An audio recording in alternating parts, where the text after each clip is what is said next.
Primera de Corintios, bienvenidos a todos de nuevo. Primera de Corintios, hemos estado estudiando esta carta ya por varias semanas y conforme seguimos avanzando entramos cada vez más en temas más específicos que el apóstol Pablo, que es el autor de la carta, busca corregir en la iglesia de los Corintios y que son sumamente relevantes para la era de la iglesia, entiéndase, para nuestra iglesia también y para la iglesia universal. Ahora, como les dije, sumamente importante lo que Pablo ha venido haciendo en esos dos capítulos. Por lo tanto, hoy me voy a dar la tarea para rescatar el mensaje principal de los primeros dos capítulos, en otras palabras, resaltar la supremacía de la sabiduría de Dios para la vida del creyente y para la vida de la iglesia. Una pausa ahí. Naturalmente, por lo extenso de los textos y por la profundidad que queremos alcanzar para el beneficio de la iglesia, hemos decidido dividir estos dos capítulos, creo que en aproximadamente 5 enseñanzas. He enseñado yo, he enseñado Billy, ha enseñado Andrés. Pero el punto medular de estos dos capítulos es el mismo. Es Pablo buscando resaltar la supremacía de la sabiduría de Dios para la vida del creyente. Por ende, es que aunque no voy a ir versículo por versículo, si quiero amarrar todas las enseñanzas para que usted tenga esto claro hoy y ojalá para el resto de su vida. Como segundo punto, voy a afirmar en su corazón por qué usted debería sentir paz completa de que esta sabiduría de Dios es verdaderamente la sabiduría revelada de Dios, dada a nosotros por Dios, y que a través del Espíritu Santo podemos creer en ella según los caminos que Dios tiene para su iglesia. Y por último, a manera de conclusión, quiero hacer un llamado a que meditemos y analicemos y verdaderamente entendemos quiénes somos y qué es lo que debemos de hacer con esta sabiduría. Para entrar en el primer punto, recalcar la supremacía de la sabiduría de Dios en la vida del creyente, en la vida de la iglesia. Como les dije, voy a estar recordando varios versículos. Y creo que la línea Pablo la marca de una manera sutil, pero entendiendo que todas las palabras de esta carta y todas las palabras de la Escritura son palabra de Dios, aunque a veces parezca sutil, la profundidad de las mismas es grande. Y uno tiene que a veces detenerse para ver si antes de creer la próxima verdad, ya yo creo esta primera verdad, porque vamos construyendo una sobre otra. De nuevo, por eso la importancia de recalcar en esta enseñanza. Solo la introducción, los primeros 3 versículos de esta carta, encontramos profundidad en este sentido.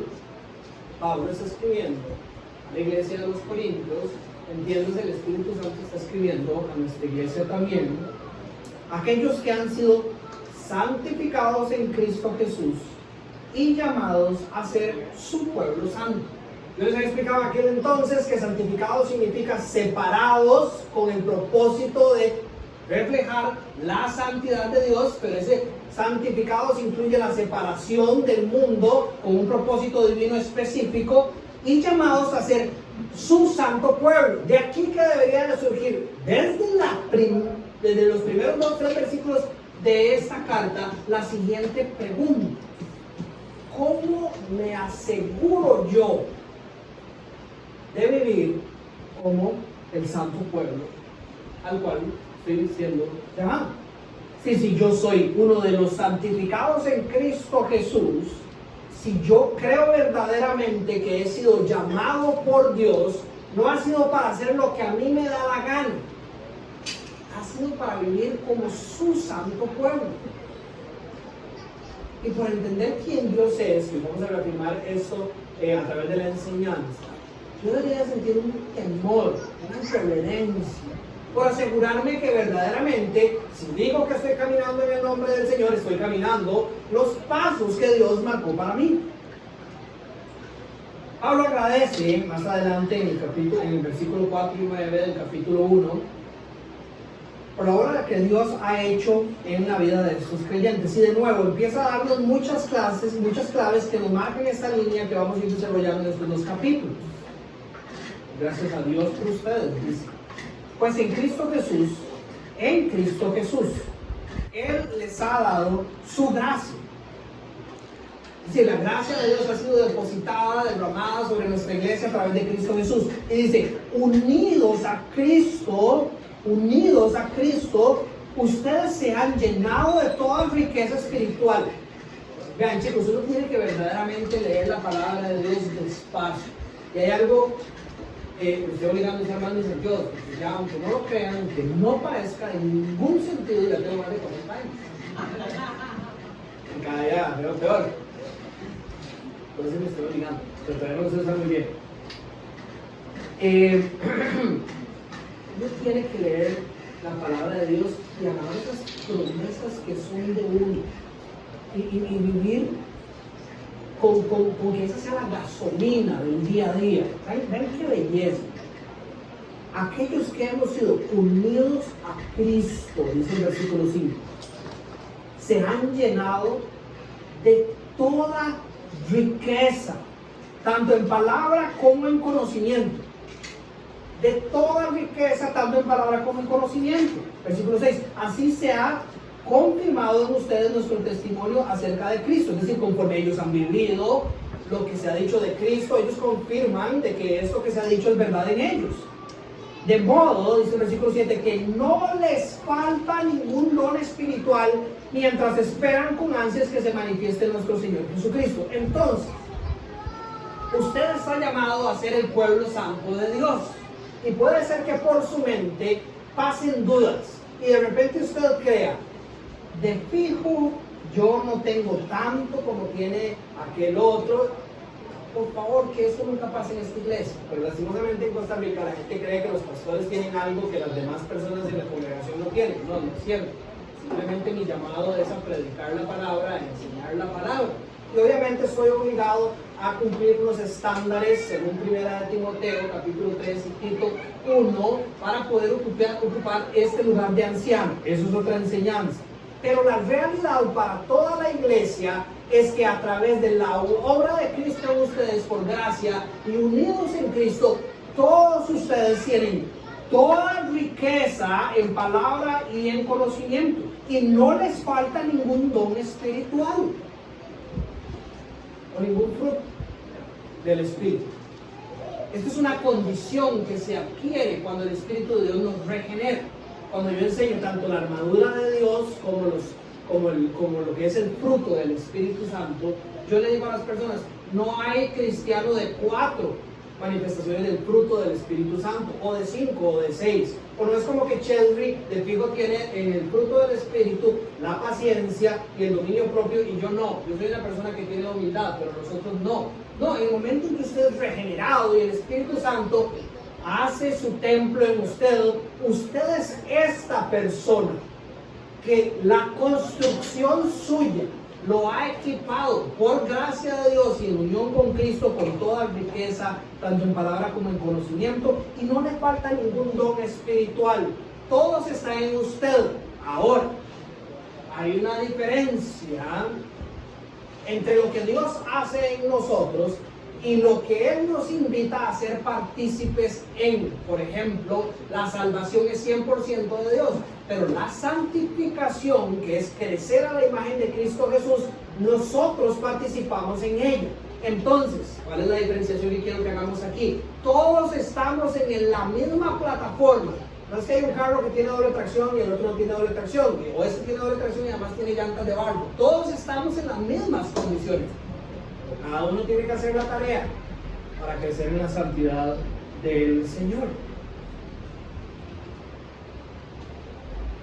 Estos que están unidos con Cristo, llenos de toda riqueza, pues no les falta ningún don espiritual, han sido todos aquellos a los cuales los ojos espirituales les han sido abiertos por la obra del Espíritu de Dios. que el Espíritu vive plenamente en ellos. Hay un versículo en la Biblia que ha sido muy mal empleado y que no voy a entrar en detalles, pero en las palabras de la iglesia las personas hablan de que uno tiene que ser lleno del Espíritu, o que algunos andan en la llenura del Espíritu y demás. No confundamos las cosas. El Espíritu Santo vive plena y completamente en el corazón de todos los creyentes. No es que Harry tiene el 100% del Espíritu y yo tengo el 35%, o Dani tiene el 75% y Gabo tiene el 85%. No, el Espíritu Santo completo, la tercera persona de la Trinidad, Dios, el que resucitó al Hijo de entre los muertos en ese poder divino, vive completamente en nosotros. Gracias a eso es que todos de nuevo podemos crecer en la convicción de que estamos capacitados de ejercer los dones y manifestar los frutos de aquel que vive en nosotros. Estos que están en esta condición, entiéndase, todos los cristianos, son los que en el capítulo 2, versículo 6, se llaman maduros. Ya vamos a llegar a eso más adelante.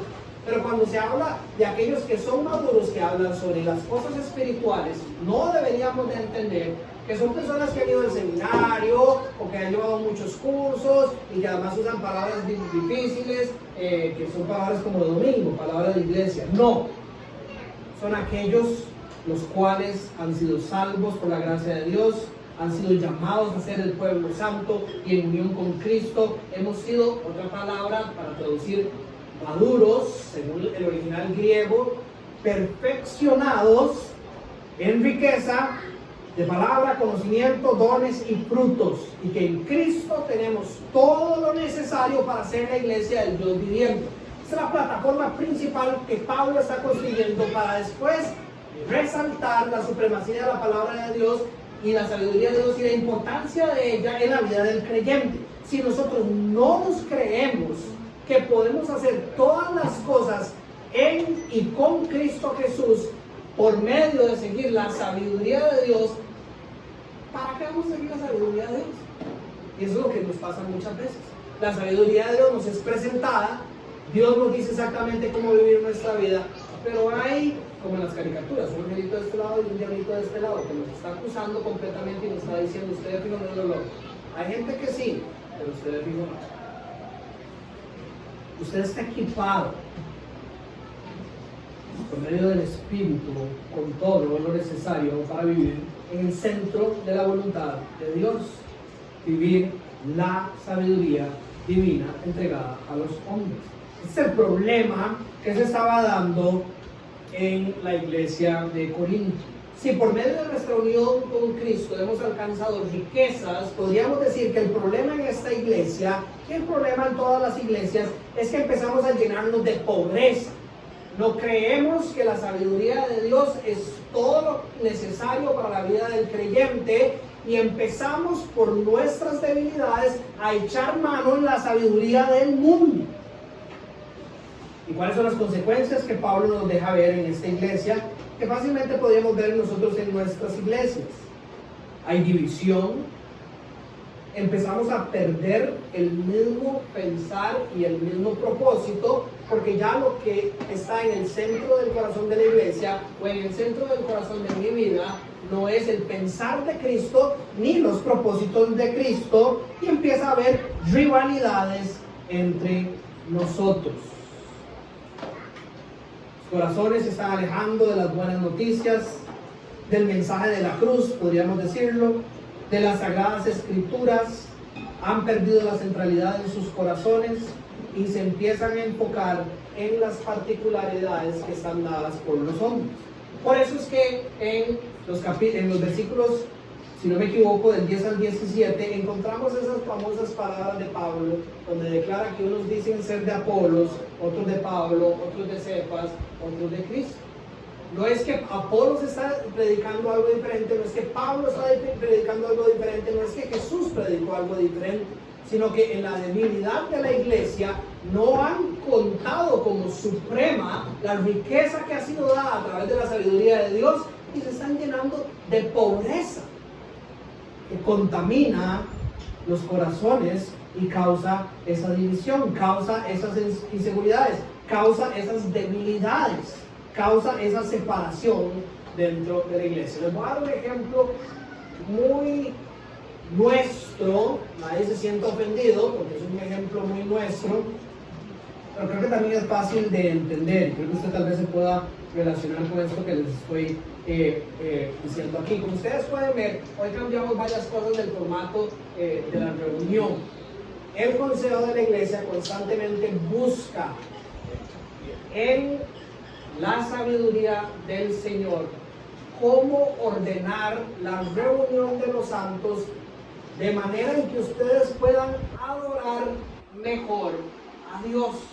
Esa es la centralidad del corazón de nuestra iglesia. De hecho, si ustedes ven la camisa de Bernie, nosotros oramos por esto. Tenemos el Evangelio en el corazón. Queremos que eso sea el centro del corazón de la iglesia Casa Vida. Y es curioso porque en la última reunión, luego no estoy acusando a nadie, pero recibí ciertos feedbacks, comentarios sobre las últimas, digamos, 6 reuniones de la iglesia. Y hay gente que ha dicho, es que a mí me gusta más cuando se lee la prédica. Y hay otras personas que dicen, sí, eso es bueno porque el tiempo ayuda, pero a mí no me gusta, porque a mí me gusta como que me estén hablando a los ojos. Y hay otras personas que también han dicho, a mí me gusta, voy a empezar a usar nombres, esto no es exacto. A mí me gusta Billy porque Billy da más ejemplos. Da un ejemplo y dice un versículo, da un ejemplo y dice un versículo. O a mí me gusta más Cama porque es más tranquilo para predicar, no es tan loco como Dani. O a mí me gusta más Dani porque Dani dura 1:15. Si nadie lo ha dicho. Y empiezan a haber ese tipo de divisiones dentro de la iglesia. Y yo con mucho respeto y con mucho amor le dije al consejo, díganme, por favor nadie se sienta ofendido, solo digo, somos una familia para edificar. Díganme quiénes de esas personas están tomando nota sobre las predicaciones que se han dado. Díganme cuántas de esas personas pueden decirme cuáles fueron los 3 o los 4 puntos que usó Billy, que usó Camacho. Díganme cuál fue el centro, la idea principal de la prédica que yo di hace 5 semanas. Porque nos estamos dividiendo. Me gusta más Billy, me gusta más Andrés, me gusta más Dani, por pura banalidad de hombres. Y nos estamos alejando del verdadero corazón de la sabiduría de Dios, que es aquí nos reunimos para adorar juntos al Señor y para crecer en el entendimiento de quién Dios es. Si no, ¿para qué venimos? Unos son de Billy, otros son de Andrés, otros son de Dani y otros son de Bernie. ¿Qué se refiere que otros son de Bernie? Que Bernie dirá, yo nada más llego a la prédica y me voy tempranito. Yo hago esto y yo hago esto. Es decir, Bernie ni siquiera es de los demás, Bernie es de él. Él hace lo que él quiere. Él quiere acomodar el servicio de su manera. Quiere que le sirvan a él. Chicos, recuerden, esto es algo que yo lo digo para que crezcamos según el corazón del Evangelio, según lo que Cristo nos ha llamado. Yo no estoy aquí para entretener a nadie. Esa no es mi labor, los domingos, ni en los estudios. Yo no me preparo para asegurarme que usted la pase bien. ¿Me entiendes? Eso sería una locura, completamente alejado del corazón de la reunión de la iglesia los domingos. Totalmente alejado del pensar y del propósito de Cristo para nosotros reunirnos. Usted debería desear que la iglesia, y yo lo invito para que le exija a esta iglesia, que la manera en que hagamos las cosas lo invite a usted a adorar congregacionalmente con las personas a través del canto. Leemos las letras, estudiamos las letras para poder hacer eso, a través de cómo recogemos la ofrenda, que sea una verdadera muestra de nuestra adoración. Y cuando estamos predicando la palabra, para que usted pueda crecer, para que usted pueda apuntar, para que usted pueda entender mejor y de esa manera adorar verdaderamente a Dios, porque si no te estamos teniendo un problema. No estamos haciendo iglesia, ni estamos viniendo a la iglesia regidos por la sabiduría divina, sino por lo que yo quiero, o por lo que me gusta de aquel y me gusta de aquel otro.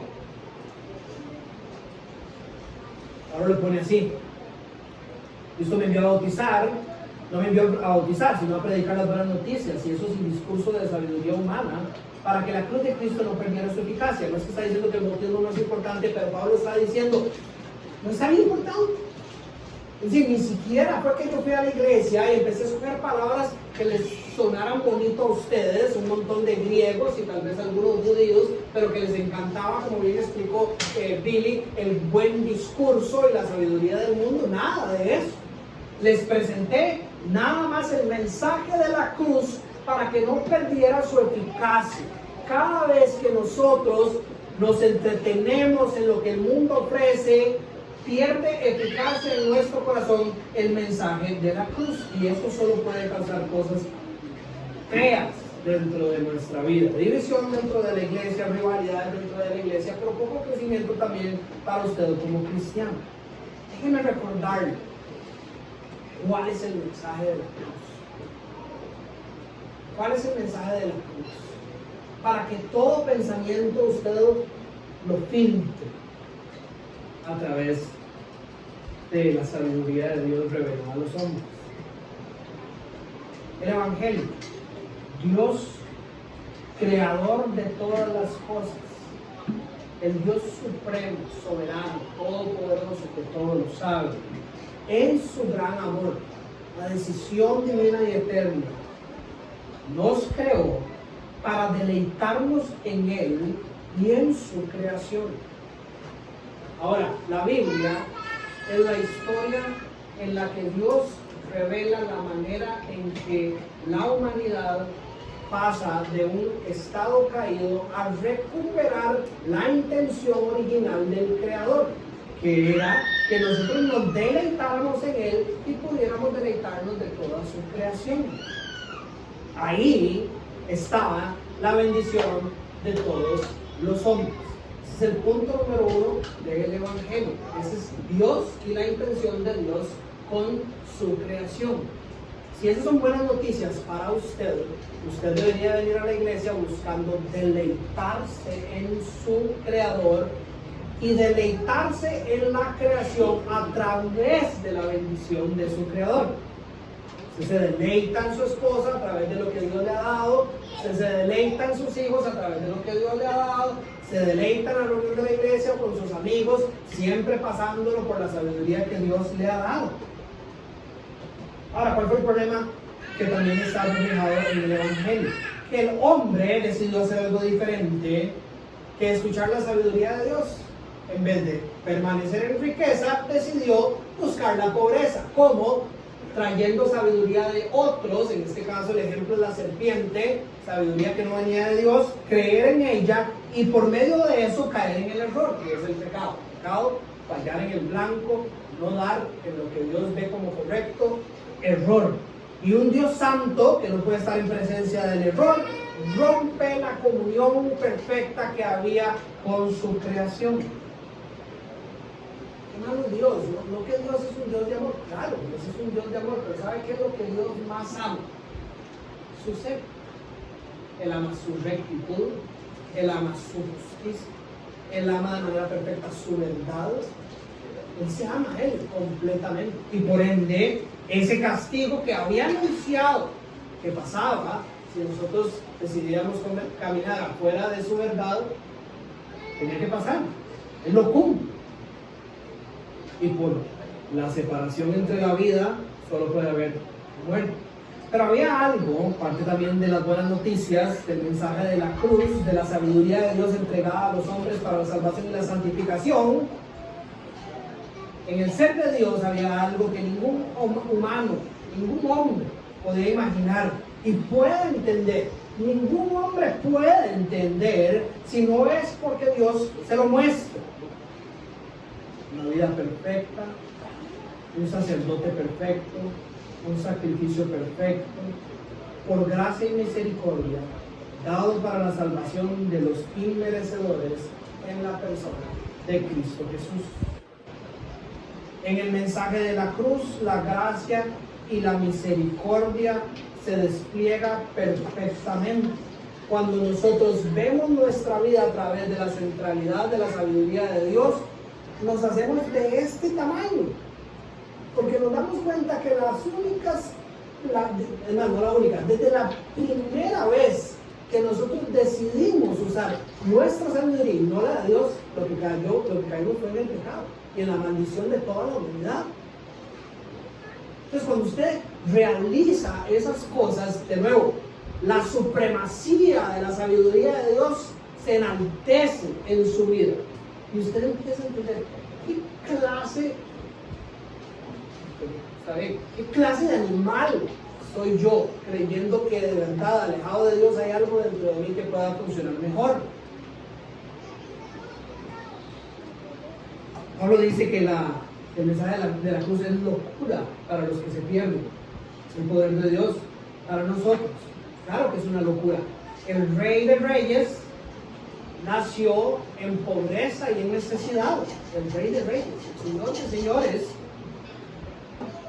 no tiene donde reposar la cabeza, dice Cristo en los Evangelios. El Mesías libertador del pueblo de Dios, escupido, castigado y crucificado. Una locura, pero para nosotros el poder de Dios, porque nosotros ahí vemos el pago por nuestro error.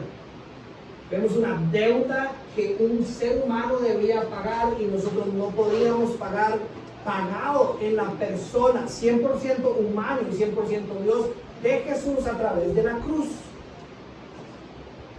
Vemos un nuevo Adán, las palabras de 1 Corintios que estudiaremos más adelante, que nos representa. Vemos la obediencia perfecta y las cosas buenas que vienen de la obediencia perfecta en la persona de Jesucristo. Romanos 5, 19, 18 y 19. Así como una sola transgresión causó la condenación de todos, también un solo acto de justicia produjo la justicia que da vida a todos. Porque así como por la desobediencia de uno, muchos fueron constituidos pecadores, también por la obediencia de uno solo muchos serán constituidos justos. Y la enseñanza del Evangelio sigue siendo la misma desde el principio. Desobediencia se quiebra, algo malo pasa. Caminar alejados de la sabiduría de Dios, cosas malas pasan. Cristo viene en obediencia, caminando en el centro de la voluntad y la sabiduría de su Padre Celestial, cosas buenas pasan. Los inmerecedores ahora pueden accesar al Padre. Por esto, desde la introducción, ha pasado a nosotros en nuestra unión con Cristo. Comunión con Dios. Parte del Evangelio también. Tenemos comunión con Dios. Ahora, Efesios en el capítulo 2 es muy claro sobre el propósito de esta comunión. Dice del versículo 1, en otro momento ustedes estaban muertos en sus transgresiones y pecados. Versículo 4, pero Dios, que es rico en misericordia, por su gracia y amor por nosotros, nos dio vida con Cristo, la unión, aun cuando estábamos muertos en pecados. Por gracia ustedes han sido salvos y en unión con Cristo. Dios, que nos resucitó, ahora nos hace sentarnos en las regiones celestiales. Por gracia ustedes han sido salvados mediante la fe. De nuevo, esto no procede de ustedes, sino que es un regalo de Dios. No es por las obras, no es por sabiduría, no es porque usted entiende mejor que otros, para que nadie se jacte. Y todo con un propósito. Versículo 10, somos hechura suya, hechura de Dios, creados en Cristo Jesús, para buenas obras, las cuales Dios dispuso de antemano a fin de que las pongamos en práctica. Entonces, no es por nada que nadie hubiera hecho, para que no caigamos en idolatría, no es porque yo soy de Apolo, yo soy de Pablo, yo soy de Cefas, yo soy de Gor, que si lo estoy jugando y yo llegar al cielo, ni es por orgullo, como yo escogí mejor que los demás, y que estoy haciendo aquí que allá, y que yo sí puedo, sino solo por la obra de Cristo, pero con un propósito, que de nuevo, es parte de las buenas noticias. Obedecer los caminos de Dios, cumplir lo que Él ha marcado para su pueblo. Y es imposible hacer eso sin exaltar y poner en el centro de nuestra vida la sabiduría de Dios dada a los hombres.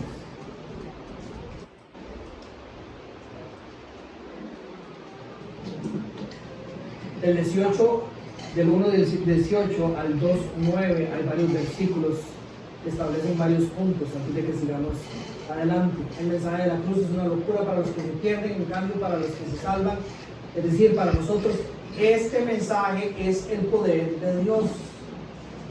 Usted dice, mañana en la mañana, antes de empezar mi día, ¿qué voy a escoger? ¿Qué voy a escoger? ¿Darle con la sabiduría del mundo o alimentarme del mensaje de Dios, que es el poder de Dios? Para mí,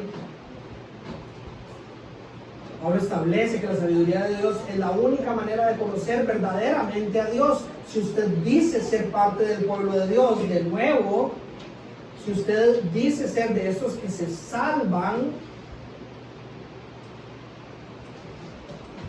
¿quiere conocer usted verdaderamente a Dios?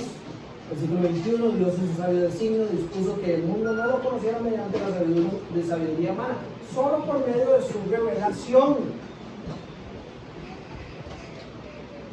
Y déjeme aclararle una cosa, esto no significa, ni con lo que dice más adelante en este capítulo, que usted tiene la capacidad de hacerlo solo. Dentro de la sabiduría de Dios, Dios establece que Él ha dado maestros, que Él ha puesto el cuerpo de la iglesia alrededor suyo para que usted pueda crecer en el entendimiento de quién Él es según su revelación. Otra cosa que Pablo establece en ese capítulo 1 es que este mensaje es motivo de tropiezo para los judíos y es locura para los no judíos. Pero para los que Dios ha llamado, sean judíos o no lo sean, Cristo es el poder de Dios y la sabiduría de Dios. ¿Quién ha conocido, dice el versículo 16 del capítulo 2, el último versículo que tenemos para hoy, quién ha conocido la mente del Señor para que pueda instruirlo, sino Dios mismo? ¿Por qué estoy diciendo ese tipo de cosas? Porque cuando usted quiere poner la sabiduría de Dios en el centro de su vida, va a recibir todo tipo de ataques. A veces no se ven como ataques, a veces simplemente se ven como un libro bíblico de cómo crear a sus hijos para llevarlos a los pies de Dios, y un libro muy bueno que todo el mundo está leyendo para entender cómo tratar verdaderamente a los hijos según los estándares del mundo. Eso es muy sencillo, pero al final de cuentas, ¿qué es? Un ataque según la agenda del príncipe de este mundo, que es Satanás, para derrocar la supremacía que debería de haber en su vida de todo lo que Dios ha dado y reclama como su sabiduría para los hombres. ¿Qué está esperando usted? Que sus mejores amigos que no son cristianos le digan, bueno, ¿sabe qué? De verdad que todo lo que usted cree es lo mejor. De verdad que yo no te voy a dar más consejos, te voy a confrontar la manera en que estás tratando a tu esposa, criando tus hijos, manejando tu negocio, porque yo puedo ver como todo lo que Dios te ha enseñado a través de la Biblia es verdad. No, más bien Pablo nos está anunciando lo contrario. Mientras ustedes luchan por llevar la supremacía de la palabra al lugar correcto en su vida, van a haber personas que le van a decir, de esa manera es como se tiene que tratar a su esposa. Esto es lo que usted tiene que darle a sus hijos para que ellos verdaderamente sean felices en este mundo. Así es como usted tiene que vivir la soltería. Así es como usted tiene que escoger una pareja. De esta manera es como usted tiene que llevar su negocio aquí en estos días con estas pruebas y la manera en que se está moviendo. Porque hay muchos bichillos que se están moviendo, usted tiene que moverse igual de rápido porque no se va a caer sin nada. No espere que las personas abracen esto que usted quiere poner como lo más importante en el centro para sus vidas. Todo tiene que ser filtrado de esa manera. ¿Cómo estoy tomando yo las decisiones? Estos días se ha vuelto muy popular en mi familia llevar a los chiquillos al skatepark. Como La Paz está gustando mucho surfear, ¿verdad? Y como papás, todos los días mi esposa y yo tenemos que enfrentarnos a la decisión de o llevamos a nuestros chicos a lo que estamos seguros que todo este pueblo cree que es lo mejor que les pueda pasar, una tarde en el skatepark, ojalá hasta con un helado, una pipa o una pizzilla de pizza, comercial, ¿verdad? O vamos a hacer una pausa y vamos a meditar qué es lo que verdaderamente ellos necesitan para ser las personas que Dios quiere.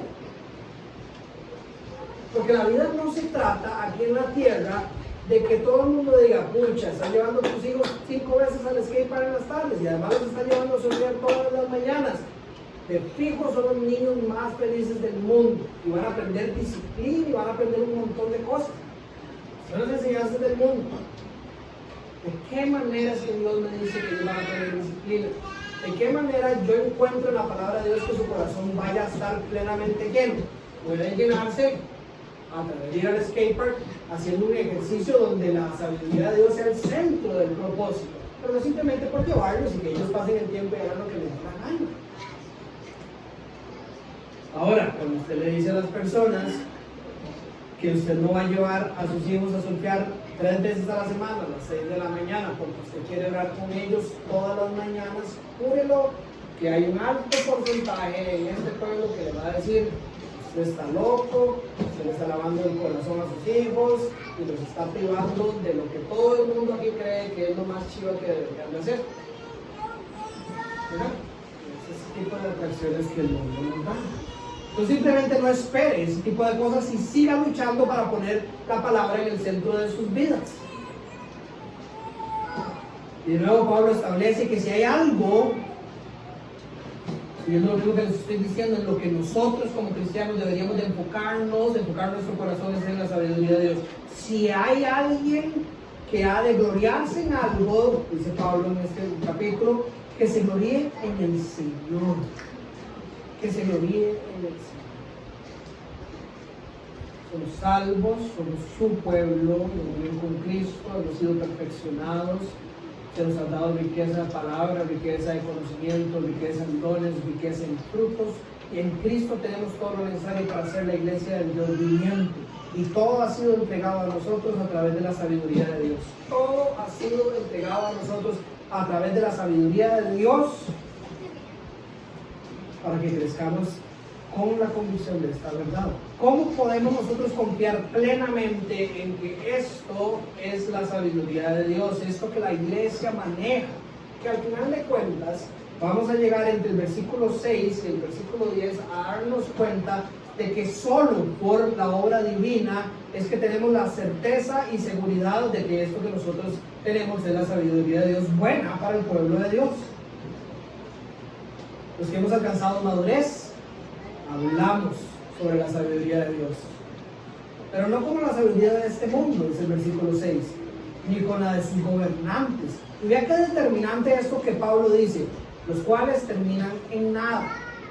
Es de nuevo como un anuncio, es como casi que como un tipo de profecía, diría yo, sobre lo que podría pasar en nuestras vidas si de verdad permitimos que sean regidas por la sabiduría de este mundo. No van a terminar en nada. Uno pueda pensar en las cosas que uno construye en esta vida. ¿En qué estoy dedicando la mayoría de mis esfuerzos? ¿En construir cosas que se van a quedar en este mundo y que nunca van a llegar a nada? ¿O en el lenguaje bíblico, en construir tesoros y riquezas en el reino de los cielos? Pablo dice, si usted quiere construir riquezas en el reino de los cielos, siga la sabiduría de Dios. Si usted quiere construir cosas en esta tierra, siga la sabiduría del mundo. Y de una vez le anuncio, no terminan en nada. No terminan en nada. Versículo 6, versículo 7. Más bien, exponemos el misterio de la sabiduría de Dios, una sabiduría que ha estado escondida y que Dios había destinado para nuestra gloria desde la eternidad. Romanos en el capítulo 8 dice que aquellos que Dios ha predestinado, Él los ha llamado, Él los ha justificado y Él los ha glorificado. Esta es la glorificación de la cual se está hablando en este capítulo. Con la sabiduría de Dios reservada solo para la iglesia, es que somos glorificados nosotros. Es que toda la obra de Dios pasa en nuestro corazón. Antes un misterio, Un misterio para el mundo, un misterio para aquellos que no podían alcanzarlo por sus propios medios, como leemos más adelante entre el 6 y el 10, ahora es revelada a los hombres por medio del Espíritu de Dios. Y aquí es donde quiero que pongamos atención en este segundo punto. Y aquí no están todos los textos, pero usted lo puede revisar en sus Biblias. Entre el capítulo 6 y el versículo 6 y el versículo 10, la palabra el Espíritu o el Espíritu de Dios o realidades espirituales relacionadas al Espíritu de Dios, dependiendo de la versión que usted tenga, se utiliza por lo menos 10 veces. 10 veces Pablo se refiere al Espíritu de Dios o cosas que hace el Espíritu de Dios. Y yo siempre les he dicho, cuando algo se repite muchas veces, póngale mucha atención, porque hay algo importante que Dios está diciendo a través de su palabra. Es importante que la iglesia tenga claro quién es el Espíritu de Dios y su ministerio, la creación. En un tema de tiempo no puedo profundizar en eso, pero nada más quiero que se lleven dos cosas. Número uno, este Espíritu Santo que he mencionado 10 veces como el dador de la sabiduría de Dios es Dios. El Espíritu Santo es Dios. En la persona de la Trinidad revelada en las Escrituras, Padre, Espíritu e Hijo. El Espíritu Santo es tan Dios como el Hijo y tan Dios como el Padre. Él es 100% Dios. Para esto usted podría estudiar Mateo 28, 19, 1 Corintios 12, 4, 6, 2 Corintios 13, 14, Efesios 4, del 4 al 6, 1 de Pedro 1, 2, Judas 20, 21, Hechos 5, 3, 4, 1 Corintios 3, 16, Salmos 139, 7 y 8, 1 Corintios 2, 10 y 11, que está hoy, y muchos textos más, donde se le dan atributos divinos, los mismos atributos del Padre y del Hijo al Espíritu Santo. Entonces usted tiene que primero saber que este Espíritu del cual Pablo está hablando en estos versículos es Dios. Eso verdaderamente le va a dar mucho peso a lo que el Espíritu dice. Y usted tiene que entender la manera en que Dios se relaciona con su creación para poder entender por qué es el Espíritu de Dios del cual Pablo está hablando. Hay algo que se llama la economía de la Trinidad. Es como la economía familiar. La economía familiar o la economía del matrimonio habla sobre qué cosas atiende qué y de qué manera lo hace. Por ejemplo, en el matrimonio de Bill y Kim tiene que haber cierta economía matrimonial. Kim se encarga de un montón de cosas y Bill de dos cosas, ¿verdad? Esa es la economía de la familia. Bill está encargado del crecimiento espiritual de su familia, quien está tal vez encargada de la administración de los bienes del hogar, cositas así. Hay una economía. Dentro de la economía de la Trinidad también existe esa diferenciación de funciones. Aunque todos son igualmente Dios, no todos hacen las mismas cosas, no todos se relacionan de la misma manera con la creación. Déjenme darle rápidamente dos ejemplos. Número uno, cuando Dios creó el mundo, el Padre es el que dicta las palabras de la creación. El Hijo es la acción, el verbo de la creación. Juan 1.3, 1 Corintios 8.6, Colosenses 1.16 en adelante, Hebreos 1.2. El Espíritu Santo, desde la creación, desde el principio de los tiempos, dice que es el que sustenta la creación. Y es la manifestación de la presencia de Dios en la creación. Génesis 1.2, Salmo 33.6, Salmo 139.7. En la obra de redención, por ejemplo, el Padre es el que planea la obra de redención de la humanidad. Él es el que envía al Hijo. El Hijo, no el Padre, obedece y realiza nuestra redención. El Hijo es el que viene y muere en la cruz. El Hijo es el que es resucitado por el Padre. Y después el Padre y el Hijo enviaron al Espíritu Santo para aplicar la obra de redención, para sellar el corazón del creyente, para abrirle la puerta del cielo a aquellos que han sido llamados de acuerdo a sus propósitos. Esa es la obra del Espíritu de Dios. Él nos santifica, Romanos 8.13, 15.16, 1 Pedro 1.2, y nos equipa, como hemos estado viendo hoy, para todo servicio. Hechos 1, versículo 8, 1 Corintios 12, versículo 7. En general, el Espíritu Santo lleva a término la obra que fue planeada por Dios el Padre y empleada por Dios el Hijo. Entonces, entre el versículo 10 y el versículo 16 encontramos esas 10 veces el Espíritu Santo haciendo su obra con la iglesia. Él es el que revela las cosas de Dios, porque dice en el versículo 10 en adelante que ¿quién conoce mejor el corazón de Dani, por ejemplo, si no Dani? ¿Quién conoce mejor mi corazón si no yo?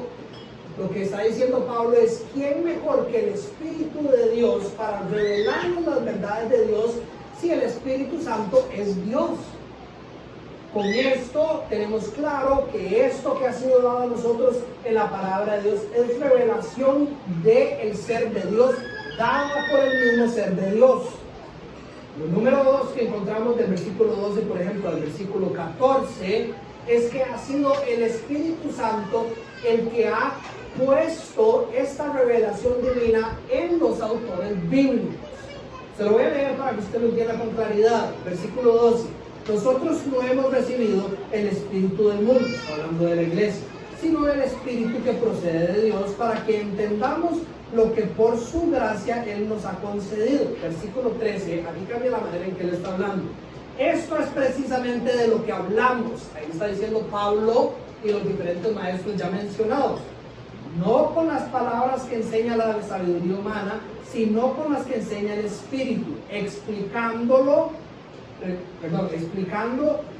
lo espiritual en términos espirituales. Está hablando de la inspiración del Espíritu Santo en los autores bíblicos, que le pone un sello a toda la palabra de Dios como confiable para poder ponerla en el lugar supremo para nuestras vidas. Este famoso versículo de 2 Timoteo 3, 16 y 17, toda la escritura es inspirada por Dios y es útil para enseñar, reprender, para corregir y para instruir en la justicia, a fin de que el siervo de Dios esté enteramente capacitado para toda buena obra. Toda la escritura. Y usted me dirá, Dani, pero yo no sé si usted ha caminado por otras iglesias, ha visitado otras iglesias, pero eso no es ninguna sorpresa. Claro que es una sorpresa. Hay toda una rama de iglesias, un movimiento universal que no cree ya el día de hoy que la palabra de Dios en su totalidad sea la palabra divina. Ellos no creen que lo que está registrado en la palabra sea perfecto. Ellos creen que hay errores. Ellos dicen, los autores bíblicos eran seres humanos, igual que usted y que yo. Cuando ellos escribieron la Biblia, ellos escribieron desde su corazón. De fijo tiene que haber errores. Esto sí es palabra de Dios, pero esto de fijo no es palabra de Dios. Y se han dado la autoridad para escoger qué sí es palabra divina y qué no es palabra divina. Cuando Pablo lo que nos está diciendo es que todo lo que está registrado ahí no es por inspiración humana, sino que es inspiración espiritual, escribiendo en términos espirituales, explicando lo espiritual en términos espirituales, lo que Dios ha decidido revelar a su iglesia. Y por último, y esto es clave, la sabiduría de Dios es iluminada por medio del Espíritu. Versículo 14, el que no tiene el Espíritu no acepta lo que procede del Espíritu de Dios, pues para él es una locura, no puede entenderlo, porque hay que discernirlo espiritualmente. En cambio, el que es espiritual lo juzga todo, aunque él mismo no está sujeto al juicio de nadie. Hablando sobre cómo el mundo no debería opinar sobre lo que nosotros hacemos juicio, estamos hablando de cosas espirituales. En síntesis, el que tiene el Espíritu tiene la capacidad de discernir y ver que la sabiduría que está siendo dada a nosotros es del Espíritu de Dios y es buena. ¿Y por qué es importante entender esto? Porque creo que el problema en la iglesia de hoy en día es que usted agarra la Biblia y dice, esto es sabiduría de Dios, pero ¿cómo hago para que sea mi sabiduría de Dios? Es decir, ¿cómo hago para hacerla mía? ¿Cómo hago para que esto reine en mi vida? Y es porque lamentablemente la doctrina del Espíritu Santo, entender quién es el Espíritu Santo y su tarea en la iglesia, ha sido relegada, ha sido puesta a un lado. A la gente le encanta hablar del Padre, le encanta hablar del Hijo, pero no quieren explicar cuál es el ministerio del Espíritu Santo en la iglesia. Y por ende, no podemos orar de la manera en que ora el salmista en el Salmo 19. Ábreme los ojos para que contemple las maravillas de tu ley. ¿Por medio de quién mis ojos van a ser abiertos? ¿Quién es el que va a iluminar mis ojos para que yo pueda entender lo que viene del Espíritu de Dios si no es el Espíritu mismo? ¿Cuál poder hay en mí? ¿Quién es el que ha hecho templo en mi corazón para yo poder entender esto que ha sido dado y hacerlo mío? El Espíritu de Dios. Y si usted no entiende que el Espíritu de Dios es, usted no va a poder depender de Él para hacer estas verdades suyas. Y usted le va a costar mucho vivir en el centro de la sabiduría de Dios. Martín Lutero dijo: no podemos entender la Biblia mediante el simple estudio o talento. Debemos contar con la presencia del Espíritu Santo. Ustedes no saben cuántas personas he encontrado yo que se han graduado de seminarios, que tienen doctorados en seminarios, que se saben la Biblia de pies a cabeza y les encanta citar un montón de versículos, que cuando yo veo sus vidas, no veo la sabiduría de Dios en ellos. ¿Qué está faltando? ¿Por qué no se ha hecho de ellos? ¿Por qué no es el centro de sus vidas? El poder del Espíritu Santo es el que nos hace entender las cosas que el Espíritu mismo nos ha revelado. Juan Calvino escribió: el testimonio del Espíritu es superior al de la razón, porque estas palabras no se pueden enraizar en el corazón del hombre hasta que no son selladas por el Espíritu. Ábreme los ojos para que contemple las maravillas de tu ley. Esa debería ser, cuando la Shema, Deuteronomio capítulo 6, a partir del versículo 4, habla sobre las enseñanzas del Dios único de Israel para el pueblo, y dice que tus palabras estén escritas en las puertas y en las paredes y brindando de todo lado. Esto es lo que debemos terminar. Ábreme los ojos para que contemple las maravillas de tu ley. Somos súper rápidos en la mañana para abrir la ley. Abrimos la ley, capítulo 1, el plan de lectura, del versículo 8 al versículo 15. Check, lo cumplí. Pero la oración es: ábreme los ojos, Espíritu de Dios, para poder ver las maravillas que hay en esos 5 versículos. Porque si no, nada pasó.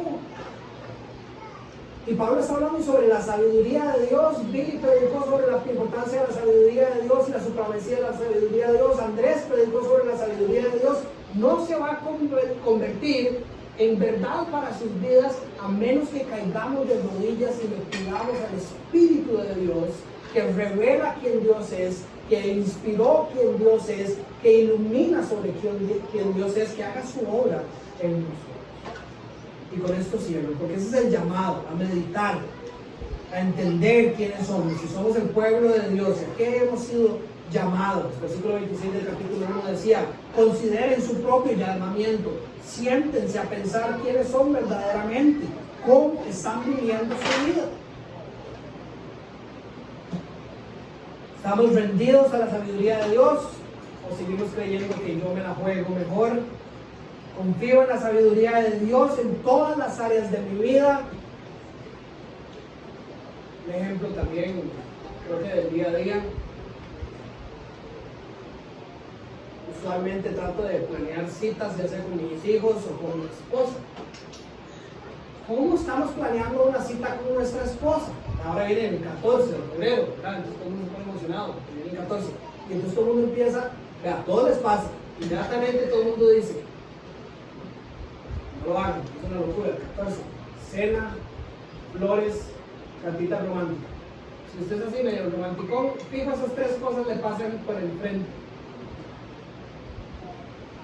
Eso verdaderamente edifica su matrimonio según la sabiduría de Dios. ¿Por qué la cita perfecta del 14 de febrero no involucra levantarse de mañana muy tempranito y caminar al fondo del patio y arrodillarse con su esposa y pedirle al Señor que derrame su amor sobre ustedes dos? Porque nuestra vida sigue estando contaminada y estamos pobres y la sabiduría del mundo sigue rigiendo en nuestros caminos. Confiemos en la sabiduría de Dios, apliquemos la sabiduría de Dios.